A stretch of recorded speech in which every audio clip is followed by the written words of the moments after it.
Assalamualaikum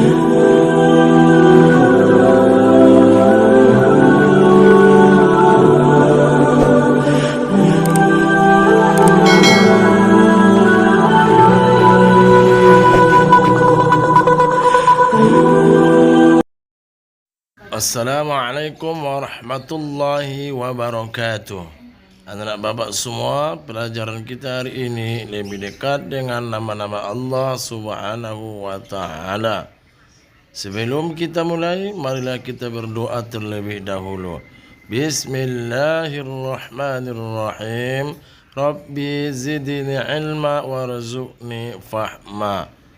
Amin ya rabbal alamin. Adapun peta konsep kita pada hari ini yaitu makna Asmaul Husna: Al-Qawiyyu, Al-Qayyum, Al-Muhyi, Al-Mumit, dan Al-Ba'ith. Al-Qawiyyu artinya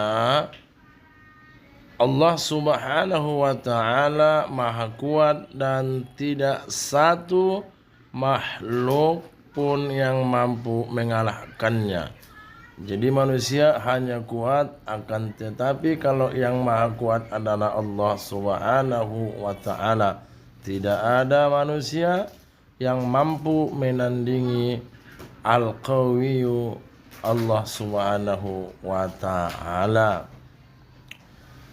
Dan kita harus menyadarinya bahwa kita itu lemah di hadapan Allah Subhanahu wa ta'ala. Hanya Allah lah yang memiliki nama Al-Qawiyyu yang artinya maha kuat daripada makhluk-makhluknya. Jadi janganlah kita merasa kuat ataupun merasa lebih, karena itu adalah salah satu sifat sombong yang dilarang Allah Subhanahu wa ta'ala. Lalu yang kedua, Al-Qayyum artinya maha berdiri sendiri atau mandiri. Maksudnya Allah Subhanahu wa ta'ala tidak membutuhkan bantuan siapapun dalam mengurus makhluk-makhluknya. Bahkan mengurus bumi ini Allah cukup dengan Al-Qayyumnya saja sudah bisa mengurus semua apa yang telah Allah kehendaki. Maka Allah Subhanahu wa ta'ala itu adalah berdiri sendiri. Berbeda dengan kita manusia. Karena kita makhluk sosial, maka kita harus membutuhkan orang lain dan kita pun harus dibutuhkan orang lain. Dan seterusnya yang ketiga, Al-Muhyi, yang artinya maha menghidupkan.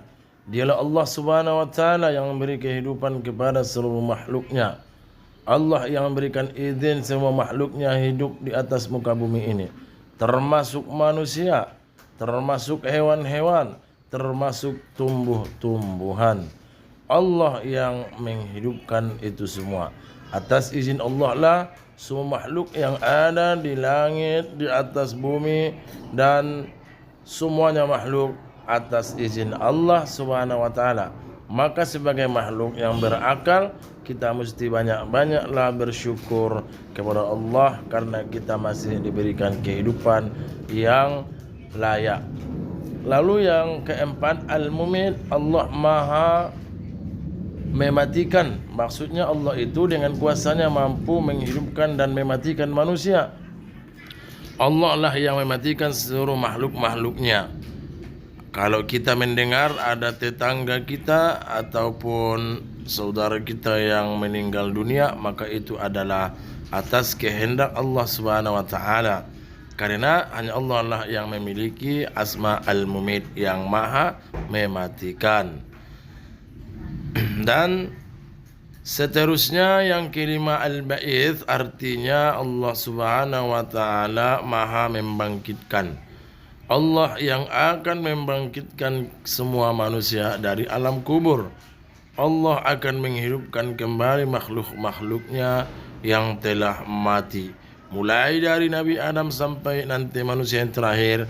Atas kehendak Allah akan dibangkitkan kembali bersama-sama dan dihadapkan kepada Allah serta dimintai pertanggungjawaban apa yang telah dilakukan dan diperbuat oleh manusia selama hidup di atas muka bumi. Maka anak-anak Bapak, terus kita beribadah kepada Allah agar kita nanti ketika dibangkitkan mendapatkan keriduan dari Allah Subhanahu wa taala. Alhamdulillah, demikianlah penjelasan Asmaul Husna yang dapat kami sampaikan pada hari ini. Wassalamualaikum warahmatullahi wabarakatuh.